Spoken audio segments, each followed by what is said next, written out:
Masakla palang umibig sa babaeng alam mong hindi ka magugustuhan. At masakit pag nakikita mo na nagsusubuan. Naglalambingan silang dalawa ng BF niya. Wala kang magawa kung hindi tanggapin. Walang puwang sa isip niya na maisip niya na merong puso na humahapde. Sa tuwing ang labi ng iyong mahal sa'yo'y dumadampe. Parang ako'y aping-ape, wala kong malapitan kung hindi ang alak lang at ang pulutang papaitan na nagbibigay ng kaginawa ang panandalian upang maunawaan ang ginawa kong kamalian. Ang agawin ka sa kanya at ikaw ay sulutin, at ang pagsasama nyo na maayos ay gusto din. Alam ko na gusto mo rin, ngunit bawal kasi malito. Ngunit kung iiwan ka na niya, lika ako'y nandito. Halibang magmahal sa'yo ang katulad ko.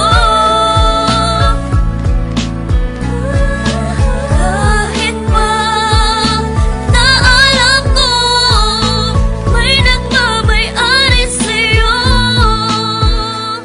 Ilang bote ng alak ang inubos ko't itinaob upang kahit papano ay lumakas ang aking loob. Ngunit bakit ganun pa rin? Wala pa ring ipinagbago. Di ko magawa ang aking mga ipinangako na hindi na kita guguluhin pa at lalapitan. At ibibigay ko ang hiling mo na katahimikan sa piling ng iyong minamahal na walang ginawa kundi saktan ka at paluwain lang ang iyong mata. Wala akong magawa kundi ikaw ay unawain na ikaw ay nagmahal at siya ay mas nauna sa'kin. Kung kaya nilawakan ko na lang ang aking isipan at doon nasabi kong ba't ko ba pinagsisiksikan ng sarili ko sa taong di ako pinahalagahan. Nagmagmahal pala sa tulad mo'y isang katangahan. Ngunit hindi pa rin nagbabago, ikaw pa rin. Kung iiwan ka niya, nandito ko, handa kang tanggapin. Halibang magmahal sa'yo ang katulad ko.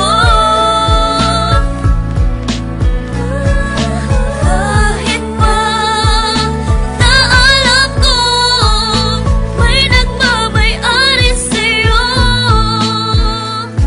Mabigat man ang problema na sa'kin ay dumaan. Mahirap man kailangan kong bitawan upang gumaan. Yan ang aral na natutunan ko buhat ng matauhan. Dahil pala sa'kin kayong dalawa'y nagkatampuhan. Kung kaya iiwas na ako, yun na ang aking pasya. Wala nang magsasabi sa iyo nang iwan mo na siya. Wala nang magdetect sa'yo gabi-gabi bago matulog. Di na magsasabi ng banging ka ba kasi nahulog na ako sa'yo. Wala na sa iyo nga aligay. Pag magmumura ka, wala nang tatapik sa iyong bibig. Sa tuwing magkikita tayo, di na ako sa'yo lalapit. Pag sa text hindi na tayo magtatawagan ng pangit. Kahit parang